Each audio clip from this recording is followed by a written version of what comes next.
น้องช้อนหมุนมาพี่หมุนมาทางง่ายพี่เจ้านะหมุนมาเดี๋ยวเขาจับจ้ายุ่มล้มหรอก จับใจดึงแม่กะตาเปล่ายกขึ้นนิดนึงยกขึ้นก่อนแม่กะมือยกขึ้นทางนั้นยกขึ้นนิดนึงเอาตั้งเตี้ยตั้งมีเตี้ยตั้งนั้นจุ๊บ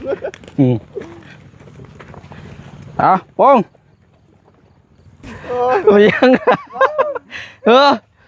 งานมาท่านแล้วเป็นแล้วดิกิ้งไปแล้วดิโอ้ยชาแดนดิ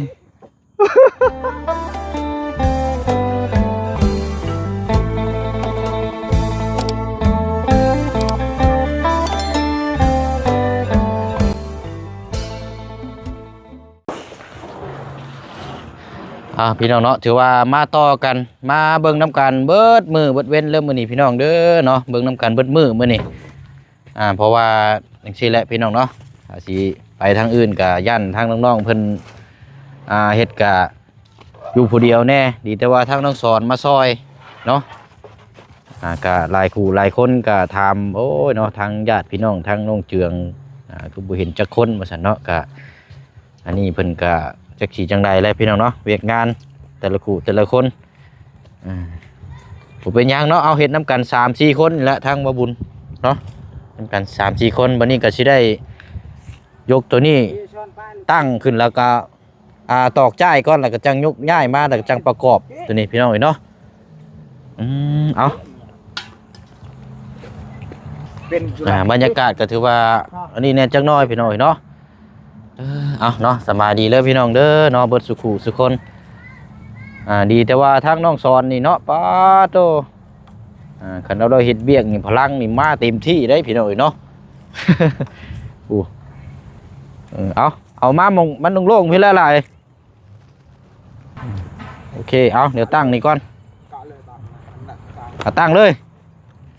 ก่อนตั้งก่อนป้าเนาะสูงแท้นี่ดีเลยเพื่อเขาพังลงเนาะเอาครึ่งก็อันเจิงไปเอาใจมาละไปเอาใจมากับคอนตีเด้อเจียงครับเอาตะปูนะอุปกรณ์เอามาครบไปเลยยืนจับนี่ก่อนเอาเว้มาพี่ละเจ้ามาฟังพี่มาฟังซ้ายพี่จบมาฟังซ้ายหน่อยนึงพี่ยุ่งมาฟังซ้ายหน่อยนึงมาอีก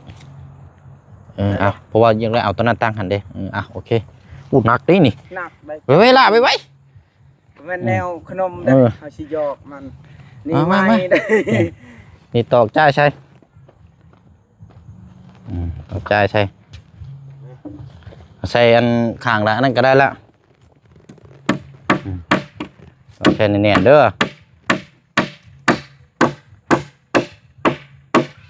ไหนบ่เอามาฟังนี่บาทนี่มาฟังนี่ก็ได้ละ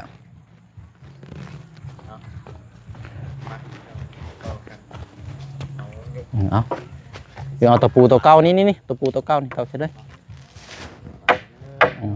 ดีตอกใช่เลยไอ้เด็กจ่ายยาป้าเบิ้งไล่แล้วป้าแล้วบ่ดึงไปพุ่นนี้เอาตัวนั้นค้ำไปพุ่นเอาพุ่นเจ้าบ่มาตอกอีกมาตอกอีกยังอีกตอกยังดองเดียวมันก็ได้ตอกอีกตัวนี้อีกตัวนี้บ่ได้ตอกนี่ก็ลมปางอ่างเลยเอามาอีกตัวนึงใช่เห็นตอกแบบนี้มันชิให้มันอยู่ได้มันต้องสองใช่ดอกเดียวนี่ข้างซี่เลยบ่เพราะตะปูเนาะมึงซี่ขยะอยู่ระวังได้ฮะดอกเดียวนั่นครับประกันมันอยู่มันอันนี้ไม่ได้ตอกเลยตอกเป็นหมากนึงเชียร์เมนมันอยู่ดอกเอามีแต่ตัวนี้แล้วระวังด้วยนี่ด้วย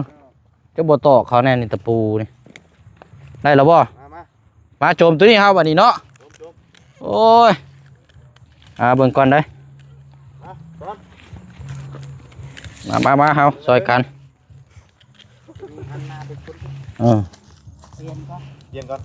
สลับหมุนเวียนจะยึงเด้อคอยตั้งมุมกล้องก่อน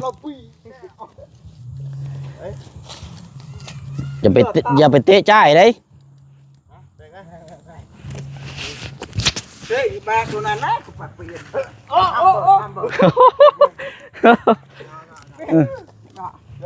เบิ่งได้ไปเตะจ่ายได้ได้ละเฮ้ยไปยับไปพูดเลย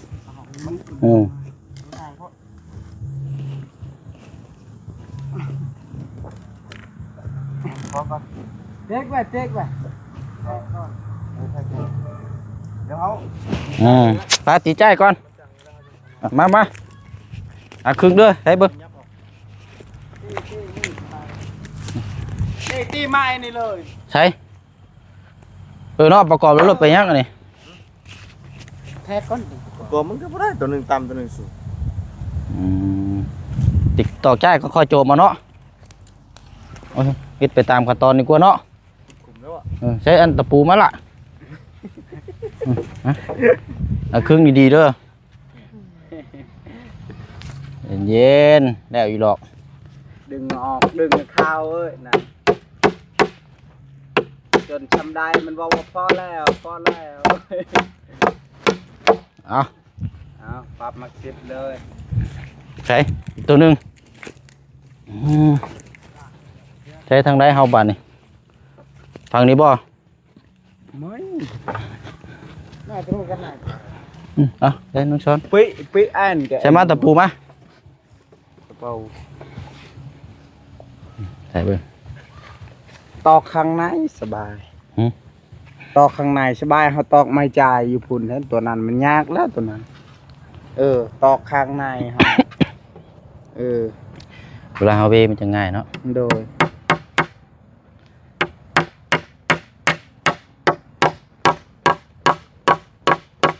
เอา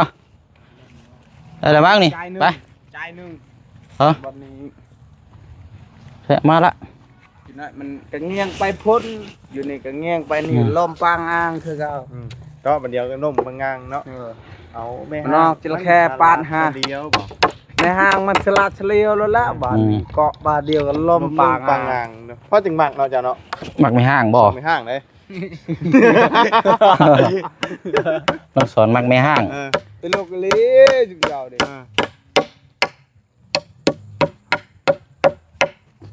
ได้ละไปเฮาบ้านี่เห็นนี่ได้เฮาไม้นี่ก็ตายแล้วละตายแล้วจึงขุดลมตายต่อมันก็เอี้ยงเลยโจมแล้วบ้านี่คอยโจมแล้วไปมาคอยโจมไปแล้วให้มันได้รับเชียนเอาแล้วเดี๋ยวให้ทั้งกระเจียงซองมึงก่อนกำลังนี่อยู่ขุดคุมก่อนขุดคุมบ่เชื่อมเหมยคุมมันซึมกันพูนไปเอาเชียมพูนไปแต่ไม่โดยเชียมกะที่ขุดใจไปเพราะว่าเสาตีนเสาเขาบ่ได้เอาเสมอกันเด้มีแต่เขาขุดอันนี้เนาะไอ้ที่ตั้งมองได้น่ะขุดเนี่ยต้องขุดให้มันแล้วได้ล่ะขุดให้มันแล้วนะเขาจึงโยกไปใส่คุมรถมันจังตอกได้เส้นบ่ได้เนาะนี่ได้ใช่เอาง่ายๆชาเขาเฮ็ดประกอบอยู่นี่ก่อนเนาะว่าง่ายขุดหน่อยเดียวชื่อนี่ก็พอเลยนี่ขุดแต่ข้างเดียวนี่มันสิบ่ตรงเลยเนาะว่ามีแต่แท่งระยะเม็ดนี่ก็ขุดคุมแล้วขุดแต่ข้างเดียวนี่ชื่อไปฉละดูเด้อเอาตามที่เจ้าถนัดอันละตัวนี้เฮาตั้งไว้ก่อนนี่ทึกแล้วก็ทึกแล้วกันแล้วไปเดี๋ยวเฮาวัดเบิ่งเสาก่อนเพราะว่าสิได้เอาเสาอันนี้ลงเพราะว่าอันนี้จะมาตั้งเพื่อนลงมา4 เมตรนี่2 เมตรเพราะเขาพังไปเพราะนั่นชื่อได้ก้าวเฮาตอกได้แล้วเขาจังยกย้ายเขาเราว่าสิเอาลูกแจพุทธเดียวชื่อพังข้างได้ที่มันสูงนะว่านั่นใช่พอได้ตอกตัวนี้เนาะเวลาจังยกย้ายไหมน่าเจอพังข้างได้ที่มันสูงตรงได้ดาวกระพื้นบ่สอนคืออะไรมาข้างในเอามาพี่เลยบ่เนาะมาขุดรถล่ะมาพี่ช้อนมาจับเม็ดช่วยเราล่ะปลารถมันเป็นยังหรอกนั่นนะ2 เมตรบ่2 เมตร2 คูณ 3มีไล่นี่1 2ตั้งไปนี่2 เมตรอันนี้นะเอาให้ตรงเด้อบ่ได้บ่เบี้ยวได้ฮะบ่สิเอาหันหน้าขึ้นพี่บ่ตั้งแล้วแหละ จะหันกันได้ หันหน้าฮะ ไปพุ่นก็ได้ หรือสิเอาหน้าไปพุ่น ตัวนี้อยู่เทิงนี่เขาว่าตอกอยู่พุ่นหมดก่อนบัดนั้นยังห้ามมาอีกตัวนั้นเขาว่าตอกโมจายอยู่พุ่นก่อนห้ามมาพี่โจ้ครั้งนี้บ่มันสิขึ้นจิงคุดเอาลงลุก จนคอยเซียนเอาเนาะ เดี๋ยวมีแต่เอาไม้เสือละอันเนาะเจ้าเขาตอกแล้วยันทางนี้มันบ่ซึ้งกันเจ้าหามสินักอีกนักไหนสี่คนพอดีเลยผู้ละเศร้าโลดเจ้าเฉิมไม่กับมันนักแน่ นี่ได้เฮา ชูนจ้ะตอกลมนี่ต้องตอกอีกมันสินี่อีกมันก็ล้มแล้วแบบนี้แหละ ไปซะเนาะ แป้งเม็ดคุดคุมแต่โจมไม่ใช่อันที่ละอัน มันคือเบี้ยวเท่าไรเอาตรงๆเลยฮะ เสียหน้ามันนี่ป่ะ เอาหน้าขึ้นไปพุ่นไปยังเอาหน้าไปพุ่นเนาะ เสาใหญ่เอาไว้ข้างล่างเนาะ เสาใหญ่ไว้ข้างหลังเอาตัวน้อยนั่นไปข้างหน้าพุ่น นี่เนาะ มันมี3ลายนี่นะ ย่องเลย 3 ไอ้เสียมเลยเสียม เอาเสียมมาหมดละ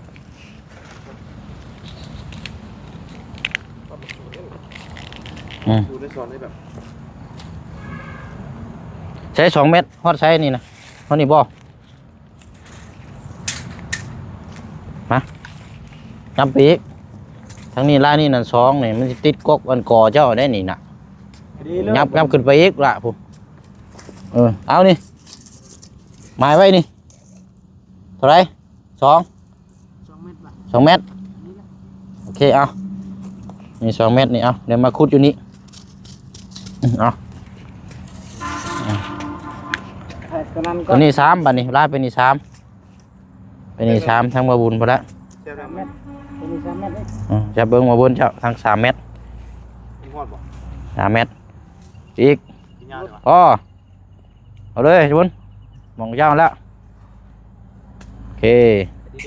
แท่งนี้ก่อนมาทางนี้2 บาทนี่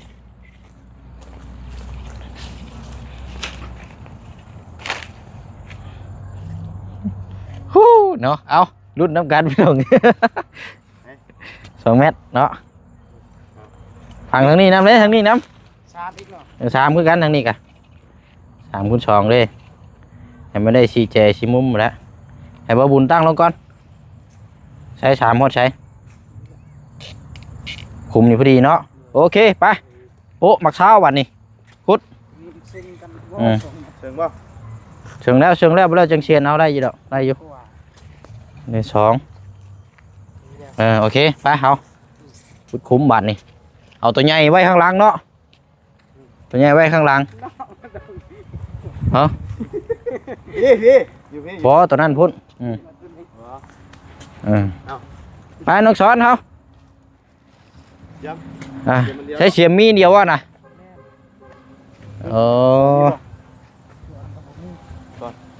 ส่วนเขาอยู่เพื่อนคนเสื้อผ้าเขาสิขุดลงเลิกเติบเลยนี่มันสูงเลยนี่เนาะนะมันชำหัวเถียงหน้าน้อยคอยนางคนนี้นี่คอยว่ายายไปพุ่นก่อนทางได้บอกทางนั้นสูงกับขุดทางนั้นขุดนี่มันให้มันลึกแล้วก็ใส่พอดีเลยเพียงขุดเนี่ยก่อนถึงแล้วขุดนั่นเจ้าเชื่อรถหน้าว่าสอนไปขุดพูดเจอวิชาก่อนนี่เอาขุดลงเอาประมาณจัก50 เซนหมดคอตรงนี้โอ้เดี๋ยวหาสมมากินเนาะสมดีเลยนี่นั่งกินอยู่ห่มนี่แหละเตียงนี่พี่น้องโอ้บรรยากาศเนาะโอ้ยเนาะมาตั้งต้องย่องอยู่คือเถียงน้อยแท้นี่3 คูณ 2แต่ว่าเฮาเสร็จชงบ่เลิ่นออกมาสังกะสีนี่ใช้ประมาณ10 ฟุตพอเปลือกคอน10 ฟุตเอาขุดลงแล้วเฮาจังอันนี้จังโจมตั้งเนาะไปเดี๋ยวขุดก่อนเบิ่งน้ำกันเอาขัดใจดินนี่แหละนี่เนาะงามครับดินดำถูกอย่างกับงามได้แบบนี้นี่อันเติมเลือพลังเด้อน้ำเอ็มดอกเอ็มร้อยพุ่นโอ้หาปีกล้วยมากินกับนี่กันปีกล้วยเนาะหักได้นี่มะขามพร้อมเนาะมะขามปีกล้วยโอ้โธ่บ่ได้กินแต่หึงได้นี่กินส้มกินแซวได้พอมีเหือมีแห้งได้คนเฮาขาดส้มหลายก็บ่ดีได้ พิ่นเว้า บ่มีน้ำยามัน มีน้ำยาเนี่ยแต่บ่มีพลังบ่มีเหือมีแฮง นี่ก็เอาน้ำยามันแหละ เออ แพงนี่ก็น้ำยาแหละ โอ้ได้เลยน้องชอนนี่ก็โอ้ยตกใจเจ้านี่ เอ้า อืม กินน้ำยาแหละเหือแห้งเอานี่บ่ได้ออกเลยเหือออกนี่แห้ง อืมใช่กาอะไรล่ะบ่เอาประมาณซ้ำเก่าที่เฮานั่นแหละแต่ว่าเฮาลึกไปก็ดีคือกันนั่นเฮาสามารถถมดินลงไปได้ โอ้ถึงน้ำแล้ว เฮ้อ น้ำแล้ว ว่าดอก นี่ ใช่นะ นี่มาเบิ่งนี่ ค่อย พูนเฮ้ยเห็นบ่ โอ้ยไปเอาเสียมมาแปลงมานี่ล่ะ งูว้าว นะ ว่ามันคือฮิบว่ะทองไปจังนี่ มันคุมเนาะแปลงก่อนแปลงเลยก็แปลงตอนนั้นก็แม่นว่าโจมมาเฮาบัดนี่ มันเฮ้ย หึ มัน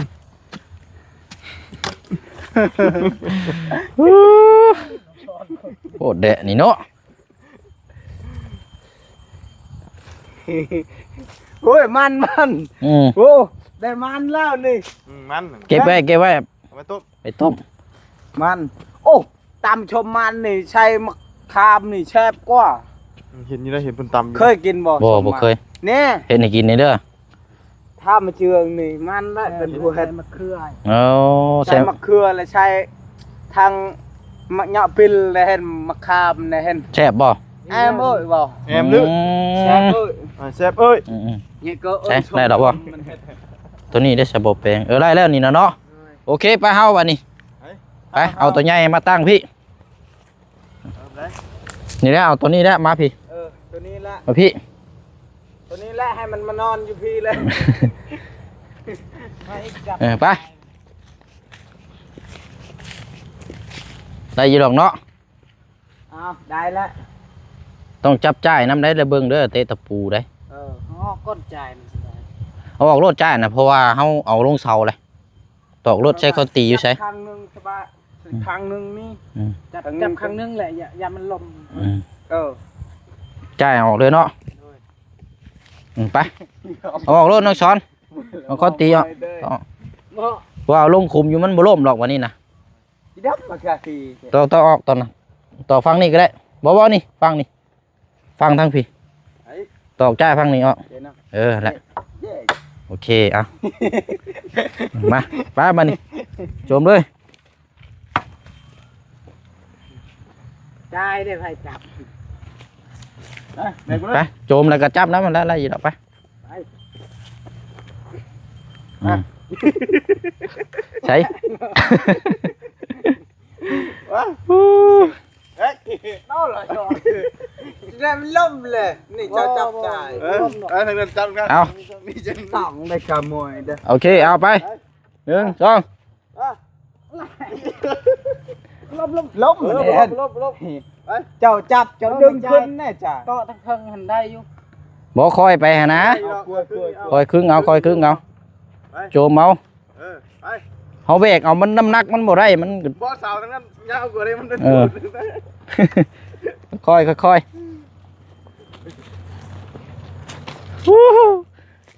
ฮ้ยโยเว้นหมวย ใช่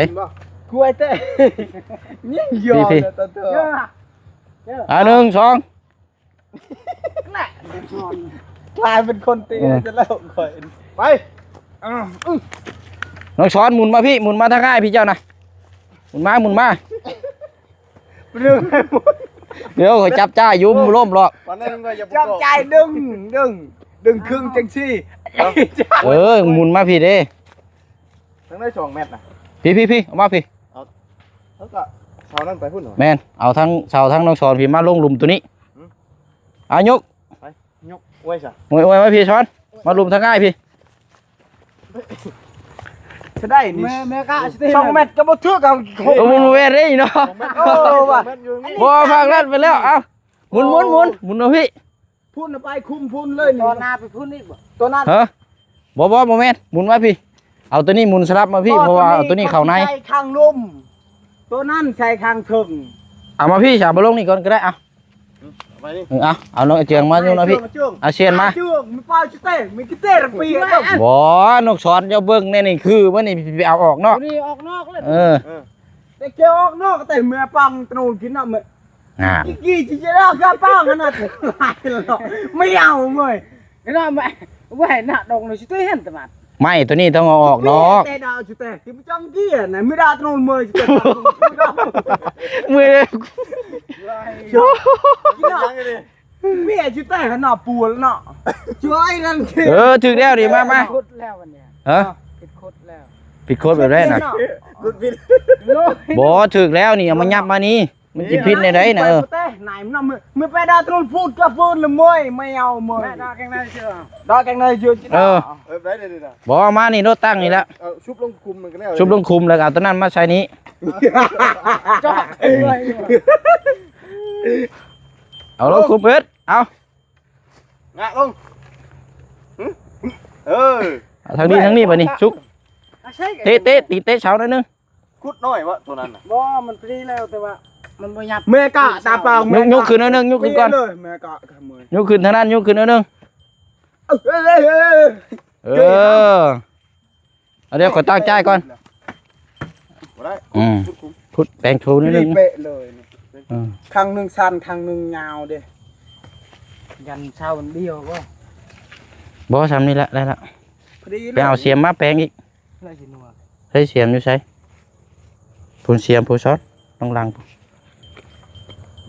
เอาแล้วเขาจังปั๊บเอาบัดนี้ตั้งให้มันอยู่ก่อนเอาเสียนเอาแล้วจังถ้าเอาลกถ้าสิเอาตั้มลงอีกก็จังคุดลงอีก ยังล่ะยังจะนอน ปึ๊บ น่ะอย่าคือ โอเบเอาก็ได้พี่ อยู่ไหนแป๊บ เอาโอเคเดือดขนาดเลยพี่น้องเนาะ แป๊บธรรมดา เสียนก่อนเสียนก่อน ก็ได้มันคือกันนั่นคืออ้าวจ้ะ เอาบัดนี้ ลงลง ย่อโมจ่ายโอ้ ติดใจบ่ ไอ้น่ะเต็มตีนมันน่ะ ถึกแล้วเดี๋ยวมันลง อืม เห็นข้างนึงนี่มีเห็นโมจ่ายมันเป็นแบบนี้ บ่เอาดินลง จ่ายก่อน คุดลงบ่ มันสิขุดลงข้างพ้นนี่เคยว่าทุ่มทางนี้ถึกแล้วทุ่มข้างนี้ก็เจ้าก็ซ้ำเจ้าบ่ทุ่มมันขุดต่อยเคยงงเลยยกเอาค่อยๆเนาะใจเย็นเอาดินใช่ดินถมลงพอเอาเดี๋ยวนี้โอเคบาทนี่โอ้ยเอาโอเคไปบาทนี่ได้แล้ว ทางนี้สูงเจ้า ลุงก็เหยียบเอา แล้วเราได้จังลงละจังเชียนเอาไป ลงเป็นมานดอกดินนี่มันเชื่อ มันสิลงเองจังได๋ ไปเอาตัวนั้นมาเอาบาทนี่บ้างรถได้อยู่ดอกเสมออยู่ดอก ผมต้องขึ้น ไปไปบ่แล้วจังเฮ็ดไปเฮาบาดเฮาตอกบ่แล้วจังเชียนอีกเท่านึงยังบ่ทันได้ตอกเลยไปเฮาสุดท้ายมา มาเหยียบมันหลับ จับเลยขอสิงินออกรถอันนี้นี่มันเอา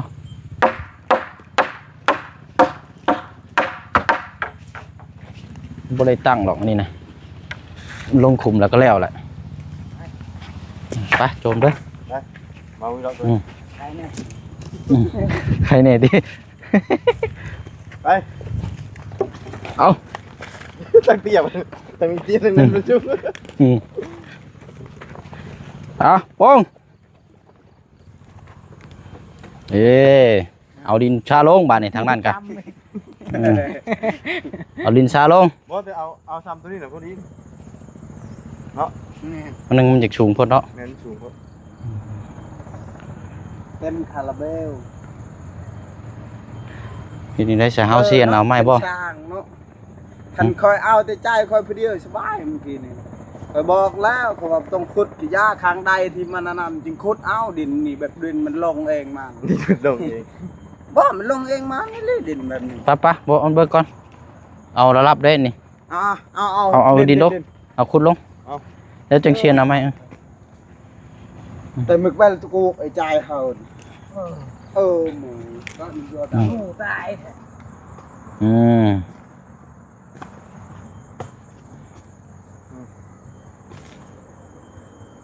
โอเคบาทนี้ แล้วไอ้ก่อนไปแตกโมจ่ายกันนะไอ้ไม่มัดอยู่ที่ไหนล่ะ จมไปพุ่นอีกบ่ มันบ่เชิง จมไปพุ่นบ่ บ่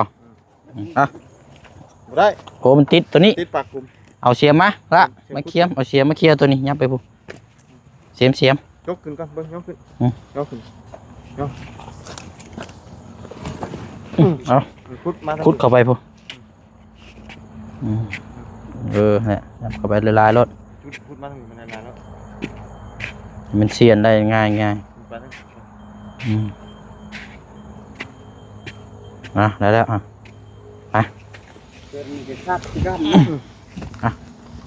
ขยับไปพุ่นบัดนี้ ดึงช้อน ยิงเบิ่งพุ่นอึ๊บยังได้ยบ่ซื้อไว้ ซื้อแล้ว ต้อง โมจ่า ได้บ่เบิ่งอยู่พี่น้องเอ๋ยได้บ่ มีคนมาเหล่า เอามันก็สิแล้วบ่เสา การแล้วก็พอคอยมาแล้ว พอจะมาเหล่าเกิดนี่บ่ เจมาคนมาเราแล้ว ใช่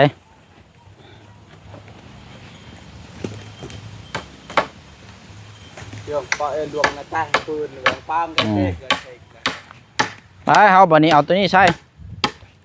เอาไม้ตัวนี้เป็นแบบ เดี๋ยว ถึงบ่มัน ดีเลยจำเด้อ สรุปนี่ว่าเจืองนี่บ่บ่มีบาใช่มั้ยนี่เนาะบ่รุดบ่นี่ แล้วจังตีบ้าใช่ก็ได้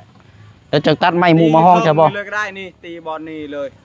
เรียน บ่แล้วอ่ะมันต้องอยู่นอกไปทำจังงามมาจับเอาจับใช่มองไรให้มันเลยเวลาเฮาเดินตรงได้เดินตรงให้มันเสมอกันนี่บ่ เบิ่งหลังคาไม้ตัวนี้ปกติอยู่ลุมนี้ ตอกนี่แล้วเนาะเอาตอกเลยเวลาแจ้งเชียนเอาบ่บุญเอาตอกข้างใดข้างหนึงก็ได้แจ้งเชียนเอาดีๆเด้ออย่าเบี้ยวได้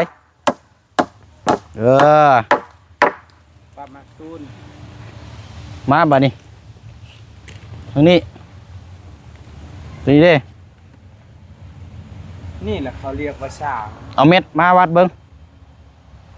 ใต้รถเชียงเช้าจะมีชื่อเนี่ย บ่แล้วจังยับลงนั่นน่ะ ยับตัวนี้ก็มันลงคือกันมันบูซึ่งอีก ตัวนั่นสูงเห็นบ่ บ่เช้ามืดเช้าตัวนี้แหละมันสูงมันอยู่เทิงก็ ตัวเทิงกันสูงเห็นบ่บ่เป็นหยังเลย ใส่จังซี่ซื่อๆเนาะ ไปหลังคาชี้ไปสิเลย มันบ่พรีแล้วนี่ก็ใส่ไม้นี่เงียงไปพุ่นเลยก็ใส่จังซี่ เนาะสบายเลยมันเงียงเองมัน ไปเด้อเฮาจังปรับมาเฮาต้องเอาตัวนี้ก่อนก็ได้เฮายับเฮาสามารถยับได้อยู่ดอก nè trường mình bạn em lụ bạn là khả này em lụ bạn là khả này ọt phiêng phun nó tới ăn này mấy lụ cái nào khắp đâu mới cái đừng có bạn là khả này เอาดินลงอีกเดี๋ยวสูงขึ้น nè เห็นว่าบ่อยู่เบิ่งหลายคนได้ เนาะ ขึ้นคือน้องชอนรถนะพอว่าอะไรมันสูงนำเพิ่น to con mình ต่อก่อนแล้วจังยกลงต่อก่อนจับก่อนวางได้มือเด้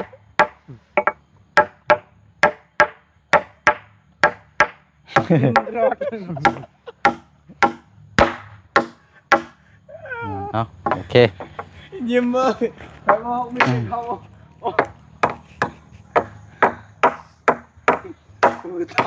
แล้วจังเอาขี้ดินปรับลงอีกได้ทีนึงบาดนี่เอาตีได้แบบมันแหละนี่จังคุณลงอีกทีนึง bắt đầu như lời trường con khầm เนาะไปเนาะใส่อีกตัวนึงยัง งานมาทันแล้วเป็นแล้วอันนี้กิ้งไปแล้วนี่โอ้ยชาติแดนดิมา พั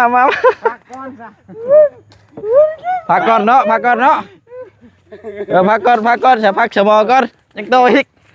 บ่ไหวได้ลงชนยุกแตกเลยโอ้ยเอาพี่น้องเลย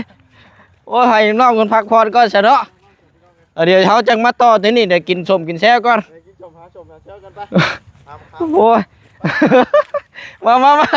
ไหวได้ลงชนบ่ไหวแล้วหาส้มหายังมากินก่อนโอ้ย